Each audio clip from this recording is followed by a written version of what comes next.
This episode includes instances of police violence, harassment, racism, and assault. Please take care while listening. Mi dakuyapi. Hihani washte, chante washte nape chuzapi, ohitika wi miena and white hat machiapi ksto. Relatives, I greet you today with a heartfelt handshake in my beautiful Lakota language. I'm Sichango Lakota from Rosebud, South Dakota, and a resident of the state of Louisiana. As a mother, I never intended to get arrested. However, on September 18th, 2018, I was arrested and charged with 2 felony counts under new amendments to Louisiana's critical infrastructure law. I was facing up to 10 years in prison. I was told that I was being arrested for trespassing 2 weeks prior on remote land being worked on by the pipeline company in the Atchafalaya Basin, despite my having the express permission of the landowners to peacefully protest there.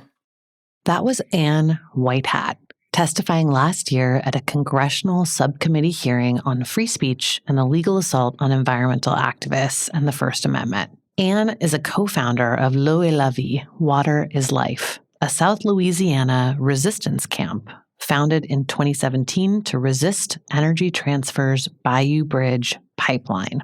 Just to make sure you caught the significance of what she was saying there, she and a handful of other folks were arrested for trespassing and assaulted in the process, as you'll hear later in this episode.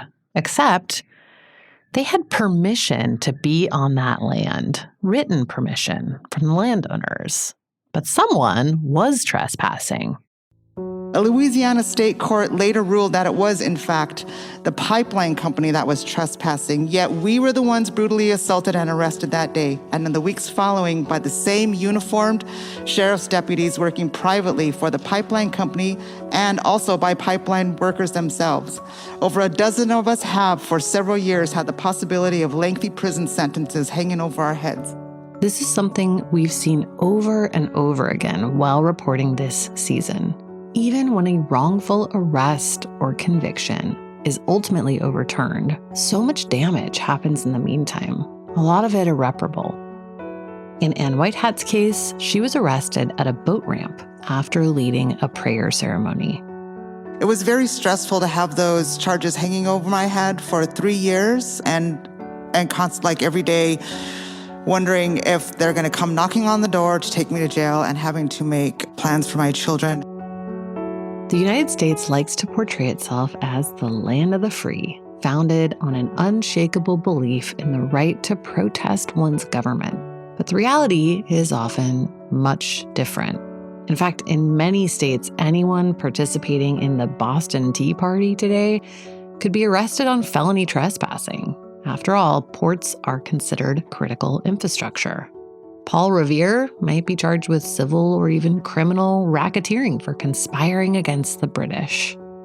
We'll learn more about racketeering in an upcoming episode. But for now, let's go back a few years to some of the most pristine old-growth cypress forests deep in the swamps of Louisiana, a state with a reputation for being particularly cozy with the fossil fuel industry. The activist group L'eau est la vie was founded in 2017 by 4 Indigenous women to oppose the construction of the Bayou Bridge pipeline. That's the southern leg of the Dakota Access Pipeline, or DAPL. It's the same pipeline that thousands of people were protesting against up north at the Standing Rock Sioux Indian Reservation in 2016. Bayou Bridge had plenty of local opposition. The pipeline cuts through more than 700 bodies of water, including the Atchafalaya Basin, the largest river swamp in North America, and Bayou La Fourche, the drinking water source for the United Huma Nation. There were contentious public hearings pitting industry-aligned speakers against craw fishermen, environmental organizations, and just everyday Louisianans concerned for nature and their drinking water.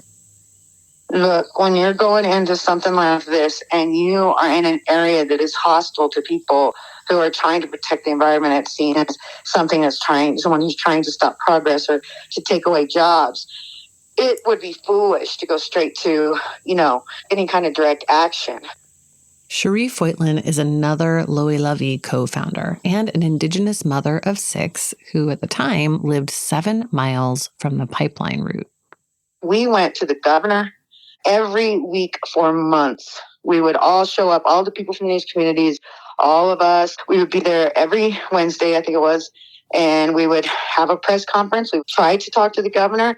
He never talked to us. We did get a chance to talk to his underlings, like they had sent the DEQ people, Department of Environmental Quality people to talk to us and things like that. But we never got decision makers. We never got the people with the teeth that could make the decision. We had public hearings, and overwhelmingly people said no, they did not want this pipeline, but it didn't matter. It got approved anyway.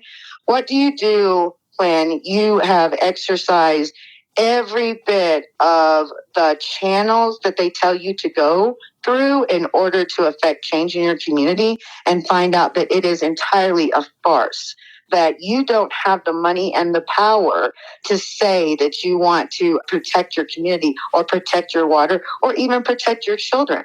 Well, then that leaves you with very little space in which to move.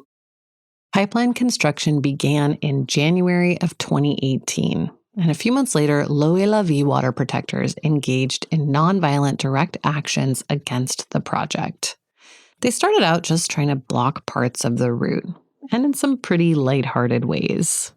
Really, in the beginning there, we just had a lot of fun. Like, we would just have beach parties and we would have dance parties. And, I remember us bringing donuts to the workers and things like that. And we did a crawfish the musical show on the easement that the oil workers actually they clapped for. So I'm just saying, creativity and listening, I think, were the number one things, and just trying to educate people on what it meant to protect our waters. And we just so happen to have some tape from Crawfish the Musical. By the way, when folks say oil with a Cajun accent, sometimes it sounds like Earl. So we're out here at a work stoppage, and you are just in time to be a part of Crawfish the Musical. We got tickets for free for you. We reached out to your boss, Kelsey Warren, asked him if he wanted to buy yours tickets. Please do share this. He's the biggest piece of crap we know. He said no way, so we decided to give you tickets on the house. If you contract with ETP, your ticket is free. Free. There goes Earl. Dun, dun, dun. I'm here to build the Bayou Bridge pipeline. No! No! Get out of here, Crawfish. No! We hate you, Earl. Woohoo! Well, there you have it. Crawfish the Musical, y'all.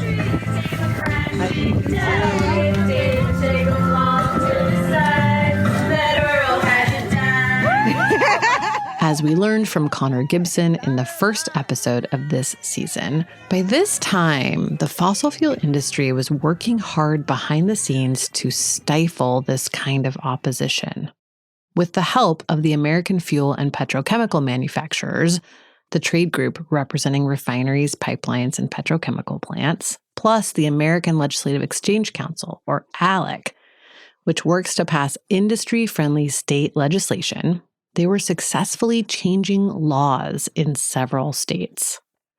What would have been misdemeanor trespassing charges were now felonies, and pipelines were designated as critical infrastructure. In Louisiana, the industry's influence was out in the open. The bill was drafted by a guy named Tyler Gray, an attorney with the Louisiana Mid-Continental Oil and Gas Association, a Louisiana trade group for fossil fuel companies. When it was introduced by State Representative Major Thibault Jr., Gray sat right next to him, answering lawmakers' questions. The bill passed and was eventually signed into law by Louisiana Governor John Bel Edwards. It went into effect August 1st, 2018. As Ann Whitehat pointed out in her congressional testimony, it didn't just criminalize activists. The coordinated attack on our movement also included efforts to silence the journalists who risked their safety and well-being to tell the world about what was happening to us. Our reporter, Karen Savage, was one of those journalists. She'll be here to tell that story and the rest of the Bayou Bridge story after this quick break. I'm Amy Westervelt, and this is Drilled, the real free speech threat.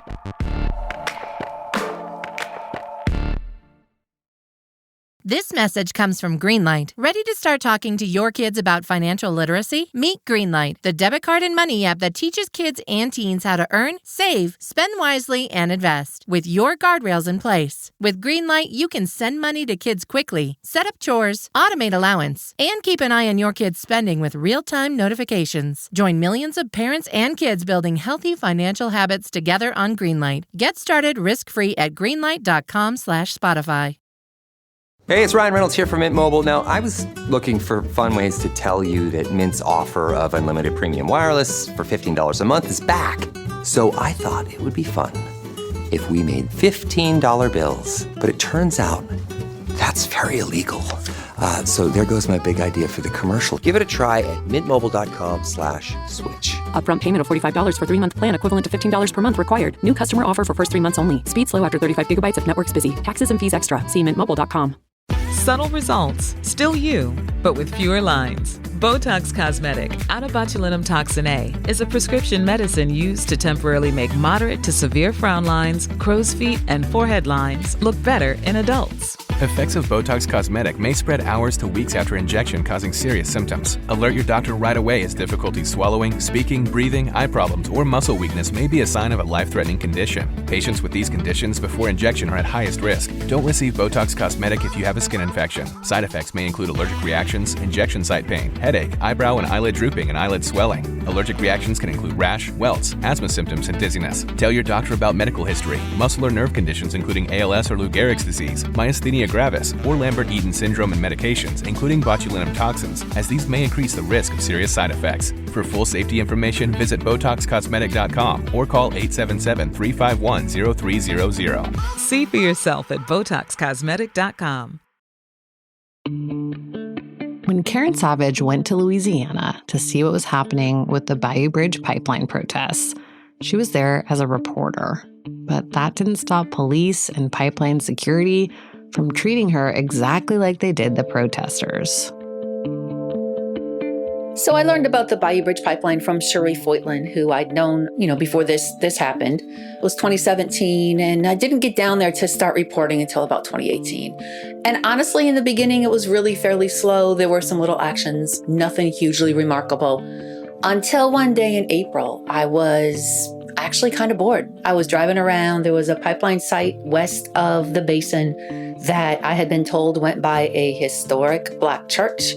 And so it was a Sunday, and I said, well, let me drive by and see, what this looks like. So I went out there and I drove by the church, and by the time I got there, there was nobody around. It was Sunday. There was no work happening. There were a few cars parked near the church, but nothing at all was happening. So I drove around the block, but it's rural Louisiana, so it was like the block was like a mile on each side. Came around the other direction and was coming back towards the church parallel to the pipeline on this little bitty narrow road. Nobody else was around. It was peaceful. I had been taking pictures of birds, and it was like the golden hour. And I was honestly at that point not interested in the pipeline. I had a million pictures of pipeline construction sites that I already wasn't using. So anyway, I was just driving honestly on my way home at that point when this car came at me on this little narrow road. There were deep ditches on both sides, and I thought that it was going to hit me head on. And I'm like, okay, this is it, There's nobody around to see the crash, so I hope some of these guys survive and can call somebody for me. But they didn't hit me. They did one of those sideways stop things that cars do, and out jumped these two guys. And I could tell at that point that there was some type of law enforcement. It was a police type vehicle. And they came up to me with their hands like on their holsters and demanded, what are you doing? Why are you here? Who are you working for? And I didn't know what to say. I'm here alone with these guys. So I just said, okay, what agency are you from? And they were just kept asking me the same questions over and over again. At one point I said, do you want to see my license? Because I kind of assumed I had not stopped or something. But no, they never wanted my license. They ran the plate of the car. And I know they used police gear because I could hear somebody on the other end say, yeah, it's a rental from Lafayette. And I had just picked up the rental car that morning, actually. So, this went on it seemed like forever because it was just me and these guys with guns on a little remote Louisiana road. I could tell they had a badge and it was shaped in the state of Louisiana, but I had no idea what agency they were with. They were not telling me. I couldn't tell if it was parish, if it was state, whatever. So eventually, I guess they got tired of me. They just told me, okay, you need to leave now. So they jumped back in their car and drove away, kind of did a little 3-point turn and went the same direction I was going. So they were ahead of me. Luckily, I had just gotten a new zoom lens. So I got a picture of the plate. And when I got back to my computer, I messaged a couple of friends and finally found somebody who could run the plate. And it took a while, but the plate came back to the state of Louisiana Department of Corrections. So I'm like, this is really weird. Why is the Department of Corrections chasing me around near this pipeline? So I did some records requests and in late June figured out that the DOC, Department of Corrections, had allowed probation and parole officers to work side jobs for the pipeline company. It actually gave me a really big break in the story. So eventually there was other reporting that had happened on it, and the DOC changed their mind. They revoked the permission and those guys weren't allowed to work anymore. But during an interview, the head of that agency had told me, yeah, I think the St. Martin Parish Sheriff's Department will be doing the work now. So I'm like, this is interesting. So I did records requests and eventually figured out that that was true. The deputies were working, got the timesheets, and could piece together based on who I saw and had pictures of the swamp on what days, that almost none of the deputies that I saw in the swamp or near protest sites were actually working for the parish. In fact, almost all of the arrests were made by deputies who were looking like full deputies. Mind you, they had the guns on, they had the uniform, they had the, parish issued gear, but they were not working for the parish at the time. They were working for the pipeline company. At one point, the water protectors actually won a court injunction. The court ruled that the pipeline building should stop until some of the land rights issues were sorted out. Cherie Foytlin and other water protectors from Louis-la-Vie took papers from the court to the pipeline site. The police show up, right? And because we're there and we're telling them, hey, it's time to stop. We give them the paperwork, the court paperwork. And the first policeman says, okay, guys, you got to stop. Like, this is a judge's order. And another policeman higher than him that had been hired by ETP, I guarantee it, because they were all on the payroll. They were getting paid well. They came in and said, no, they can keep going. And they kicked us out. And I ended up getting arrested that day. Remember, the new critical infrastructure laws were due to come into effect in Louisiana in just a couple months on August 1st, 2018. And as that August 1st date grew closer and closer, tension just rose and rose. By that time, all of the construction and attempts to stop the construction were deep in the swamp. And it's gorgeous out there. By far the most beautiful places I've ever reported from. Sunsets, birds, trees. If you're out on the water at night, all you see is the red eyes of the gators. There are armadillos, there are wild boars. It's an amazing place, but it's also super remote. The only way in or out is by boat. There's almost no cell phone reception. Contractors on the fan boats, pipeliners, anybody out there by August 1st certainly knew the sheriff's department was working for the pipeline company. One day, a guy showed up at the campsite with a rifle. He made threats. He assaulted a water protector. All kinds of craziness was going on. A few days later, after that incident, I was in a kayak when the same individual came up in a fan boat and made more threats. People out there, fucking people gonna get hurt bad. Motherfuckers are gonna get really hurt out y'all. Y'all keep videoing people. So it seemed to be pretty well known that there would be no repercussions for threatening or assaulting water protectors or worse. They knew. I mean, we would be out there just, doing our thing, protesting. And they would say, you just wait. Here in a few days, here on this day, we're going to get you, And sure enough, as soon as that law passed, they were out there passing out felonies. The first felony arrests were only a few days after the law went into effect. At that point, 3 water protectors were in kayaks, and they were pulled out of the kayaks, handcuffed, dragged up into a pipeline easement, and then arrested under that new felony trespassing law. And that was the time period when the Department of Corrections was contracting with Energy Transfer. And what you're about to hear is two Energy Transfer contractors directing the state employees who are also working for the pipeline company to arrest the water protectors in kayaks. They were also physically trying to prevent me from filming. I'm not touching me, you touching me. I'm not touching you, I ain't touching you. Yeah, you moving, you moving. Okay. I'm sorry, you touch her, get the fuck away. Is she on the right of way? No. I am not on the right of way. I would not do that. I want her arrested. I promise you, I will not go on the right of way. I understand. I'm not going on the right of way. I have no intention. I have not. Yeah, you did. This ain't the right of way. That's fine. Yeah, whatever. Hey, we need to arrest those three. They're in the right of way. The three were the first to be arrested under Louisiana's new critical infrastructure laws. Not long after that, the conflict moved a few miles down the bayou to another construction site on private property in the swamp. This was the land that Ann White had mentioned earlier, where Loyola V water protectors had written permission to be, and the pipeline company did not. In fact, the property owners had asked Loyola V to be there to help them because they really didn't want this pipeline on their property. Energy Transfer didn't have legal permission to work on that site. And the thing that continually struck me as I was reporting from there is that they knew they didn't have permission to be there. They knew they didn't have permission to tear up those cypress trees or dig a trench or pull a pipeline through that property.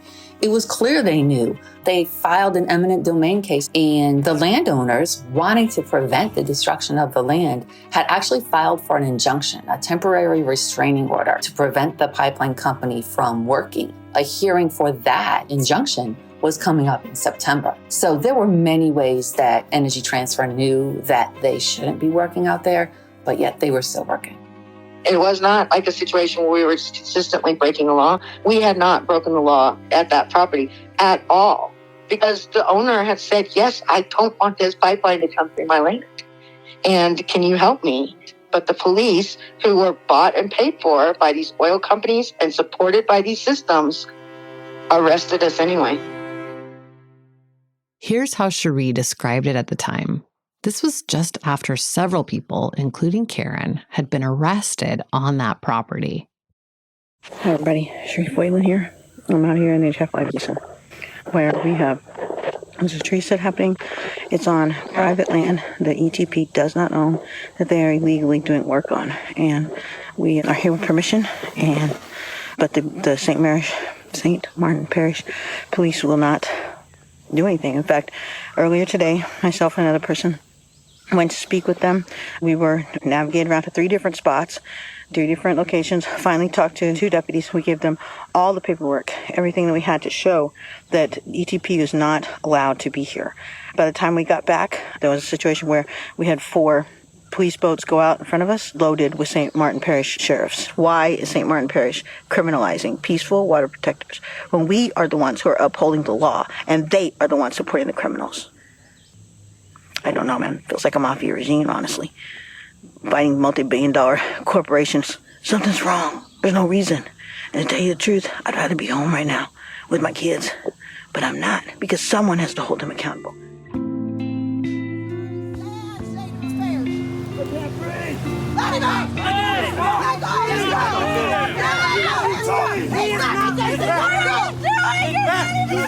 Get back! Let him go! You understand that? You let him go! Get back! Let him go! Get back! Back up! Back up! He's not resisting. He's not resisting. He's not resisting. You're all trespassing. If you don't want to go, you better No! We're not trespassing. You are trespassing. Fuck. get back! Dude! Brothers and sisters! No, y'all, please don't touch her! Don't shoot me, Don't shoot her! We need you here now! We need you now! Come! Please don't put my hands on her! Her hands don't get back! Please! Oh! Hey, pressure point!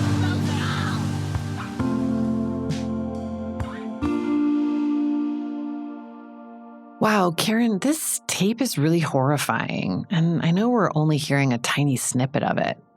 Yeah, that was just a brutal arrest. It was horrible, hard to hear, even to this day, hard to see. And after the guys dragged Cherie away, there were others that were coming towards where I was standing and where other water protectors were standing. So everyone started just running in the opposite direction. And I ran with the water protectors to a boat that was on the other side of the property. I was worried they were going to arrest me again because at that point I had already been arrested once, but mostly I was focused on protecting my film, to be honest. I remember laying on the boat floor as we went from the site through the bayou, because it was like a 15, 20-minute boat ride back to the dock. I remember laying on the floor with another person who also had some video from that day, kind of hiding under there so that if we ran across pipeliners or security/police, whatever they were at the time, and they saw the boat, they wouldn't see me or they wouldn't see my camera. Cherie Foytlin did get arrested that day. I was arrested on the property that I was on for the critical infrastructure law, and that I, again, had permission to be on that property. And then they put me in jail, so I had 2 felony. Each of those felony arrests would have been 5 years hard labor in Louisiana, and they mean it because anything labor in Louisiana is so hot, it's hard. Cherie was worried that she would be facing the worst case scenario if she were convicted. I was scared. I thought that there was a chance that I wouldn't be able to be with my kids, and that so mom is the scariest thing in the world, or to me anyway. Being a reporter on the scene did not help Karen from butting up against Louisiana's oil-friendly cops or laws either. I ended up being arrested twice, both times after the felony trespassing law went into effect. One time was on the property where I had permission to be, and another time a few weeks later at a boat ramp where at the same time Ann Whitehat was also arrested. And, with that second arrest, by that time I knew the way from the boat ramp to the jail. I'd been there before reporting on other arrests, but once they got me into the vehicle, instead of going from point A to point B, the deputy took a really long way around, circling around these, again, tiny little remote gravel roads now in the middle of the sugarcane fields. The sugarcane is way up at that point in the year. So no one can see even that a car is coming, much less what's happening. It was horrifying because, you hear all kinds of stories about people disappearing in the sugarcane fields. And, Anne went through the same thing, but worse. She described how at one point, as she was being transported, in the same circular fashion, another parish police vehicle pulled up and they had her get out of the first car and get into the second car. Now, just think for a minute how horrifying that would have been for her. This is a brown woman in South Louisiana in the middle of a sugarcane field during a battle that's as heated as this. And she's being told to get out of the car like that by people that she knows are not actually working for the parish or protecting her, but people who are working and looking out for the pipeline company. Lawyer Bill Quigley says these are the sorts of tactics that become common when the industry feels like the pushback against it is starting to work.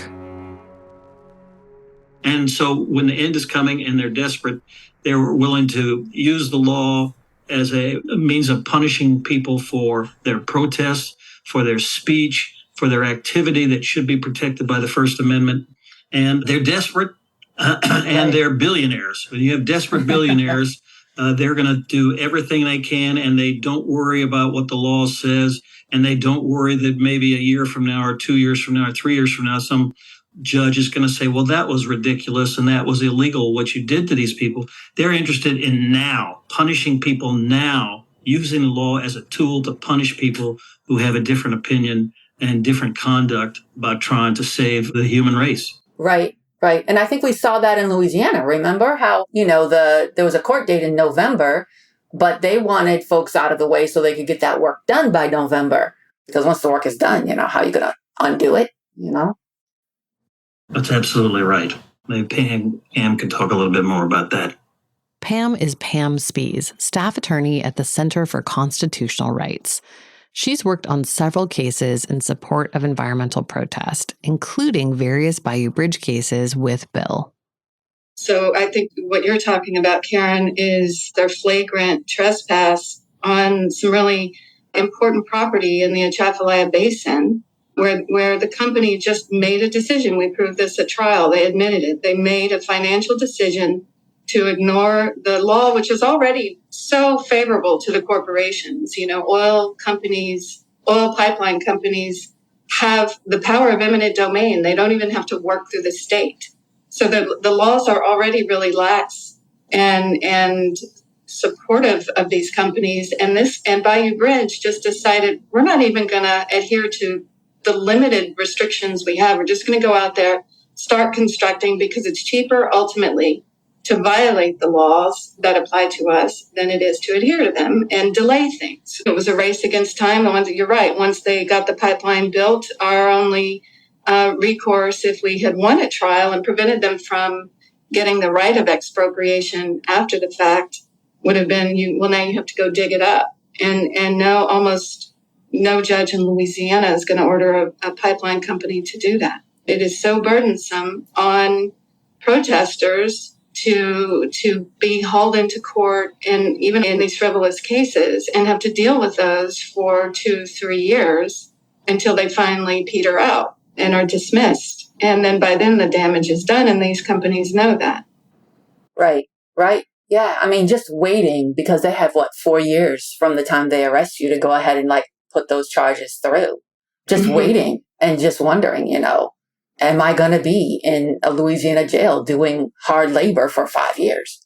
I was arrested as a reporter, so I wasn't even, I had no attempt to get arrested. I stayed where it was supposed to be, and they just basically didn't want me to document what they were doing.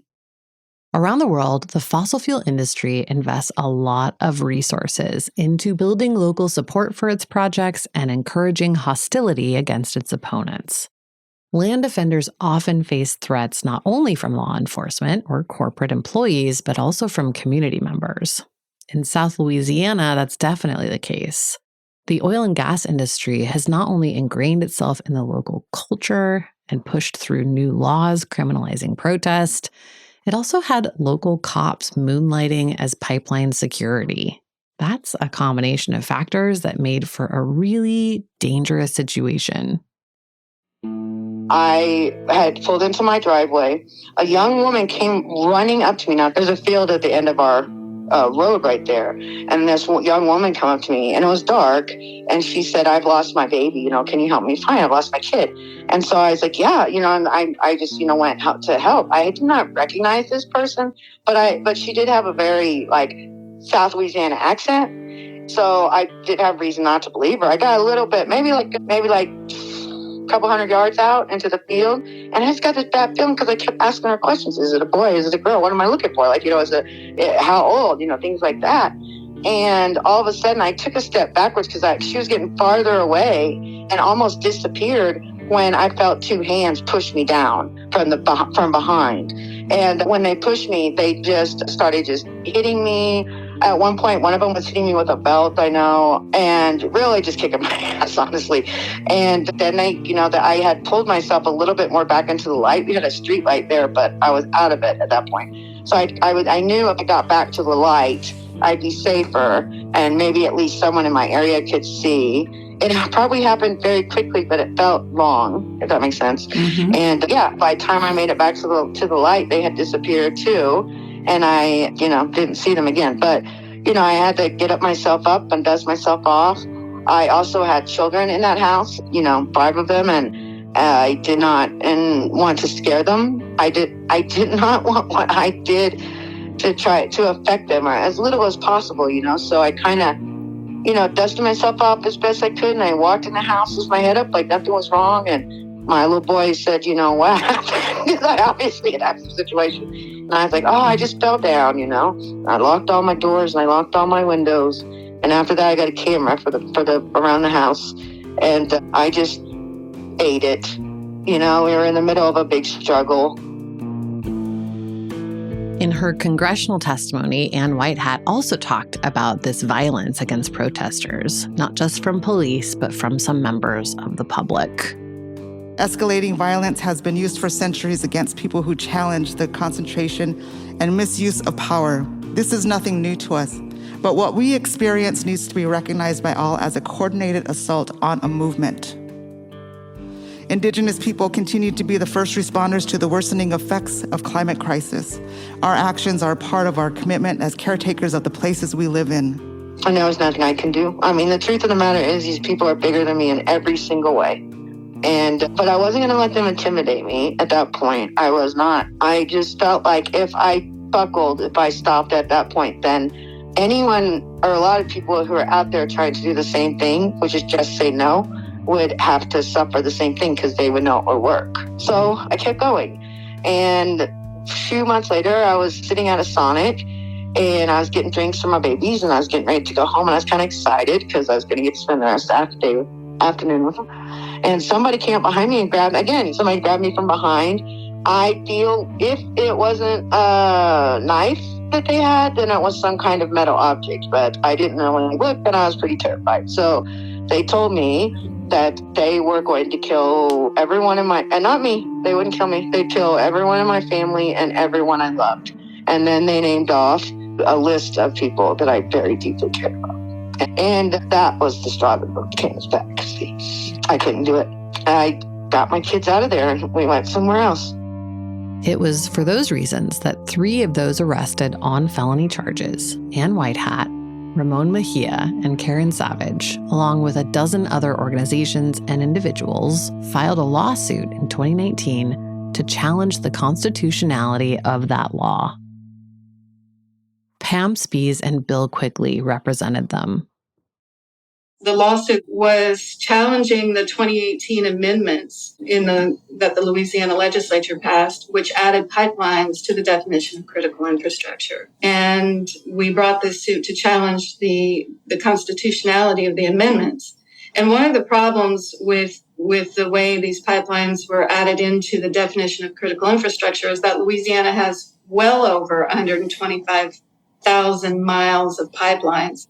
Right. The law wasn't limited to oil and gas. It was any kind of pipeline, water pipelines, right? So then you add that and you just turn vast swaths of territory in Louisiana into critical infrastructure. And it didn't specify in any way areas around pipelines. So one problem right off the bat was that it was unconstitutionally vague. And then you add the First Amendment concerns into it and it becomes just very, very clear why this is such a problem. And then we were into discovery and we got to take depositions of some of these deputies who were being employed by the pipeline company, who disagreed even among themselves how to figure out when and where this law applied.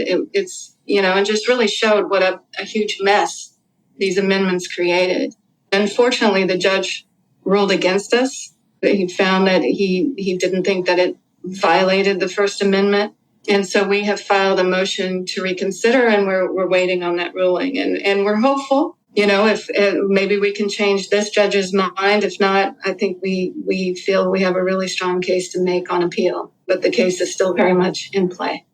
From a national perspective, a win in Louisiana, which, like we've heard, is a conservative friend of the fossil fuel industry, would send a strong message to states considering such laws, could even push states that have already enacted them to reconsider. While the constitutional case is in play, the state has since dropped its charges against the protesters. And none of those charges went through. Not a single felony charge from that critical infrastructure law went through. And you think about the charges, you think about what it costs to put us in jail, you think about what it costs to do all that to the state, to the city itself. Mm-hmm. And these officers, they got a few more bucks for a while, but I mean, was it worth it? They drink that water too. The state court also ruled that it was the pipeline company that had been trespassing all along.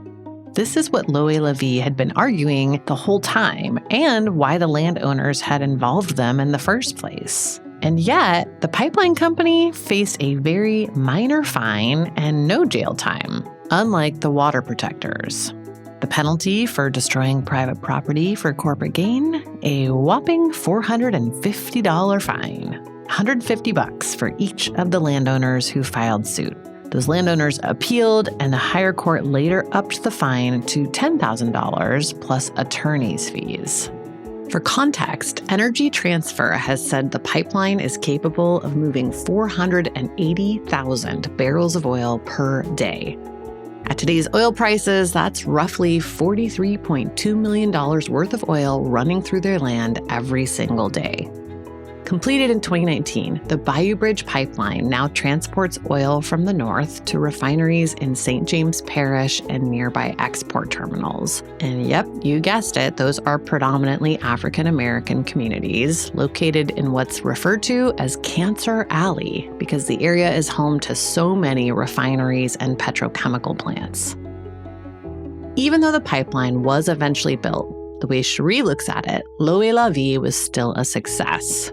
For one thing, they were able to buy some land that was the home base for the pipeline resistance fight, and they turned that land into what they call a food forest, with banana trees, turmeric, moringa, and all sorts of plants and veggies that they give out to the community.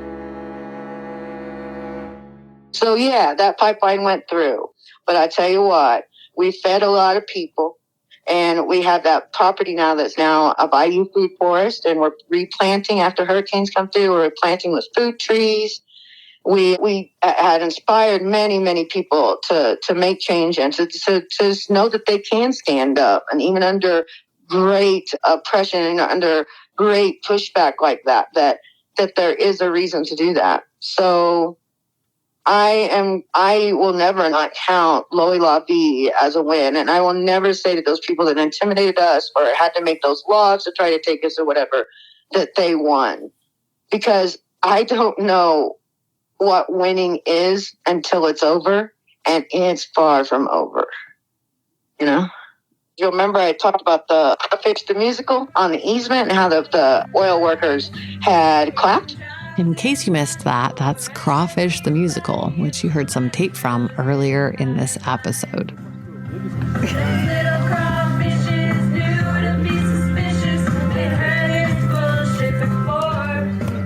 Years later, after I got finished with this whole campaign, I moved out of there for my own safety, my children's safety. I was reading an article, and it was about this new solar company that was coming in. And in the article, the person had said that they used to be an oil worker, that they had been at a protest, and they had seen a musical about crawfish, and it had changed their perspective because they thought it was such a creative thing to do. And they started a solar power company that was retraining oil workers. I had no idea that happened. We did not plan for that to happen. But the truth of the matter is, anytime you do good things on this earth or for the sake of righteousness, period, it is going to reverberate into the world. I think that it's up to each generation to decide what it is that they will demand for the next generation. And I think that we can demand more, and I think that those children and grandchildren deserve more. I guess that's it. Don't let them do it. We're stronger than we think, more powerful than we think. And if we weren't, then they wouldn't go after us like this. They have to use the law to go after us. They have to try to push us down, try to scare us, try to do that because they know that we are much more powerful than they are. And together we can make that change. But God dang, we gotta protect what we already have. We have to do that, and we need to do it like right now. That's it for this time. Big thanks to Karen for bringing us this story. She'll be back on upcoming episodes about what it looks like to see protest criminalized in the U.S. We'll be leaving the country again in some upcoming episodes, so make sure to come back for those. Drilled is an original Critical Frequency production. This episode was written and reported by me, Karen Savage. Our senior editor for this season is Aline Brown. This episode was also edited by Sarah Ventry. Our senior producer is Martin Zaltz-Ostwick, who also does our sound design and composed most of the music in this episode. Mixing and mastering by Peter Duff, who also composed some of the music in this episode. Our theme song is Bird in the Hand by Foreknown. Fact-checking by Wudan Yan. Our artwork is by Matt Fleming. Our First Amendment attorney is James Wheaton. This show was created by Amy Westervelt, who also co-hosted this episode. You can find related videos, photos, and print stories for this series, along with all the documentation that we have to go along with the series at drill.media. You can also sign up there for our weekly newsletter. We round up the top 5 stories on climate you should be reading each week. It's never more than 10 minutes to read, and people tell us it makes them feel like they're staying up to date on climate without getting overwhelmed. You can also find us on Twitter at We Are Jolt. If you'd like to support the podcast, leave us a rating or a review. It's a huge help in finding new listeners. You can also support us financially by becoming a subscriber, either to the newsletter or the podcast on Apple, Spotify, or Patreon. Paid subscribers get access to ad-free episodes, early release episodes, and bonus content. Thanks for listening, and we'll see you next time.